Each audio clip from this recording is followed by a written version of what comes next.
안녕하십니까? 이 방송은 2018년도 4월 고등학교 3학년 전국연합학력평가 언어영역 듣기평가 안내 녹음 방송입니다. 잠시 후 1교시 언어영역 듣기평가 방송을 시작하겠습니다.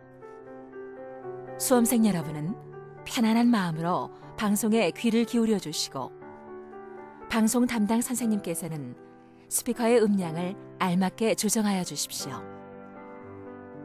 수험생 여러분은 답안을 작성하기 전에 반드시 답안지 왼쪽 해당 란에 성명과 수험 번호를 정확하게 기입하고 표기하였는지 확인하시기 바랍니다.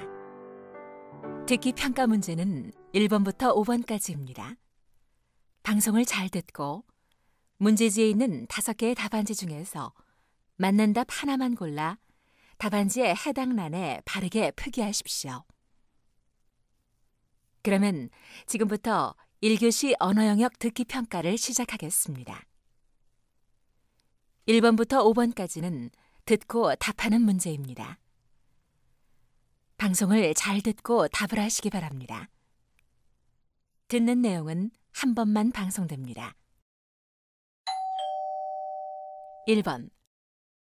이제 여러분에게 라디오 방송의 일부를 들려드립니다. 잘 듣고 물음에 답하십시오. 안녕하세요. 장인과 함께하는 삶의 이야기 시간입니다. 예전엔 우리 생활의 주요 도구였던 방자유기의 맥을 잇고 계신 김 선생님을 모셨습니다. 징이나 꽹과리처럼 지속적으로 두드려도 깨지지 않는 타악기도 방자 기술로 만들어진 것이라던데요. 네, 유기는 고리와 주석을 일정한 비율로 합금하여 만드는데 특수한 작업을 거친 방자 유기는 금형틀에 쇳물을 부어 한 번에 만든 주물 유기보다 단단하죠. 원료는 같지만 강도가 달라진다니 어떤 과정을 거치는 거죠? 네, 먼저 용해로에서 합금한 후 원형판에 부어 만든 방자쇠를 여러 명이 망치질을 해 펴고 이것을 또 가열해서 수없이 두드려 형태를 만듭니다. 그런데 방자쇠가 덜 가열되었을 때나 식었을 때 두드리면 깨어지게 되니 주의해야 하죠. 이후에도 뜨거운 불에 달구는 담금질과 찬물에 담그는 과정을 여러 번 거치죠. 찬물에 넣으면 모양이 일그러지게 되는데 벼름질을 통해 다시 펴옵니다. 원래 주석은 약하기 때문에 일정 비율 이상 넣으면 깨지기 쉽지만 이런 과정을 거친 방자 유기는 특수하게 합금되어 부드러우면서도 강도 높은 재질로 바뀌게 되죠. 이렇게 어려운 과정을 거쳐 특수하게 합금된 재질로 만들어진 그릇은 살균 작용을 하는 새로운 효능도 생깁니다. 그래서인지 요샌 방자 유기가 다시 선호되고 제품 표면에 망치 자국만 흉내는 반방자가 퍼져 있기도 한데 이런 건 얼마간 써보면 진짜와의 차이점이 드러나죠. 전 이런 것들에서 우리 삶의 의미를 발견하기도 하는데요. 그건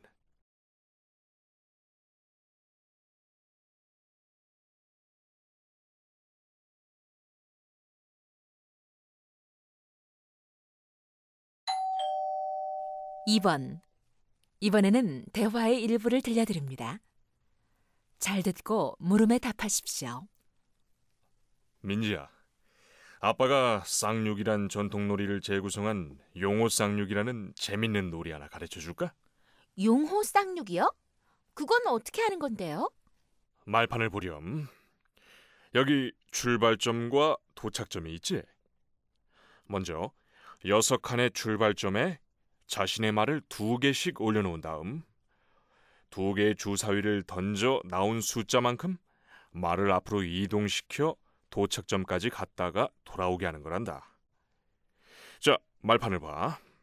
아빠가 흑팀인데 주사위를 던져서 2와 3이 나왔다면 2개의 말을 각각 2칸과 3칸 앞으로만 갈 수 있어. 물론 2와 3을 합쳐 뒤에 있는 말을 5칸 움직여 도착점에 도착할 수도 있지. 네. 그런데 출발점과 도착점의 숫자는 뭐예요? 그건 그 말의 집 주소와 같은 거야. 말판에서 로마자 1번 칸에서 출발한 두 개의 말은 도착점에 로마자 1번 칸까지 직진하는 거지. 그리고 12개의 말이 모두 도착점에 이른 후에 그 말들을 출발점으로 되돌릴 때는 던져서 나온 두 개의 주사위 숫자를 합한 수에 해당하는 도착점의 말을 움직일 수는 없어. 대신에 던져서 나온 각각의 주사위 숫자에 해당하는 도착점에 있는 말들을 출발점으로 바로 보내는 거야. 네, 이제 알겠어요. 자, 그럼 실전 연습을 한번 해볼까? 내가 100팀인데 여기 말판처럼 다른 말들은 다 도착했고 한 개만 도착하지 못한 상태라고 생각해보자. 말판의 흰 말을 도착점까지 이동시킨 후 다시 출발점으로 오게 하려면 두 개의 주사위를 2번 던졌을 때 각각 어떤 숫자가 나와야 할까?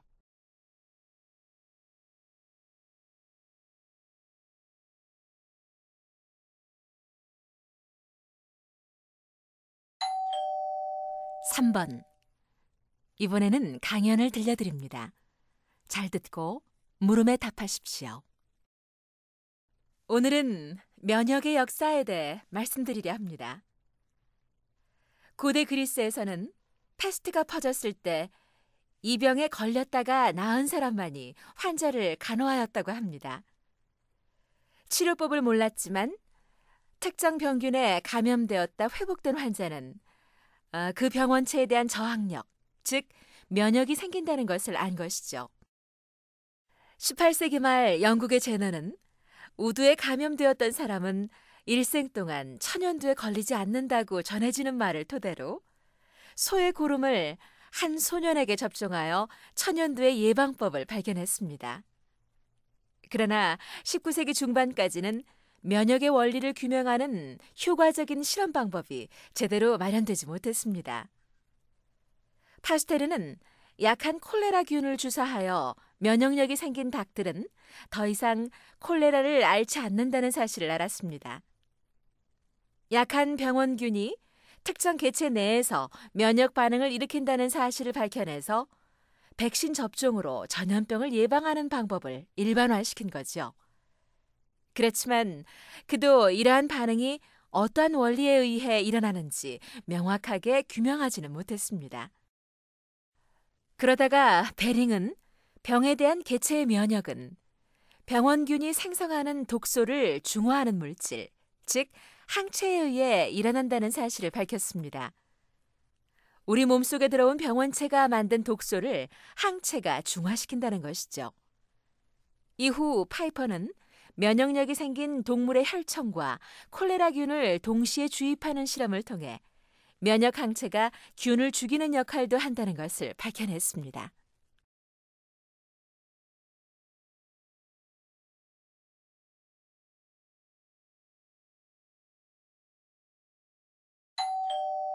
(4) 번과 (5) 번. 이번에는 토론의 일부를 들려드립니다. 잘 듣고 4번과 5번의 두 물음에 답하십시오. 오늘은 지난 시간에 배운 토론 전략을 활용해 역사 드라마 사실에 근거해 제작되어야 한다라는 주제로 토론해 봅시다.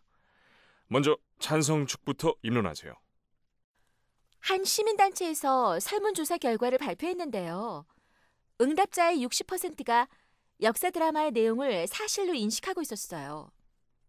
왜 역사 드라마가 사실을 바탕으로 해야 하는지 이것만 봐도 분명히 알 수 있다고 생각합니다.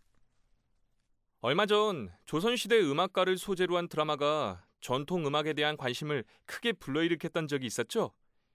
이 드라마는 해외에도 수출되어 좋은 반응을 얻었는데 그 이유가 무엇일까요? 그건 작가가 상상력을 발휘하여 음악가의 일생을 흥미롭게 재구성했기 때문이죠. 그러니 역사적 사실보다는 작가의 상상력이 중시되어야 합니다. 다음은 상대방 입론에 대해 반론하십시오. 요새 그런 드라마의 시청률이 높은 건 저도 인정합니다.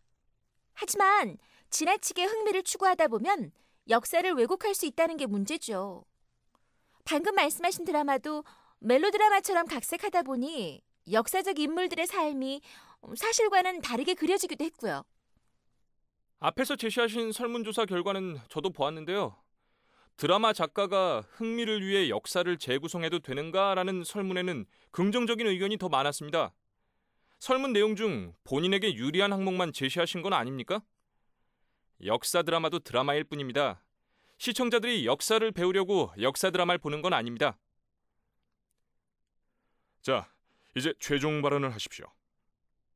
한 미디어 비평가는 한 편의 드라마가 10권의 역사책보다 더 큰 영향을 미친다고 했습니다. 그러니 역사 드라마도 흥미보다는 역사적 사실을 바탕으로 해야 합니다. 작가의 상상력을 남용하다 보면 결국 역사 왜곡으로까지 이어질 수밖에 없습니다. 시청자들이 역사 드라마를 보는 이유는 즐거움을 얻기 위해서입니다. 그 즐거움은 작가의 상상력에서 나옵니다. 그래서 저는 역사적 사실보다는 작가의 상상력이 더 중시되어야 한다고 생각합니다.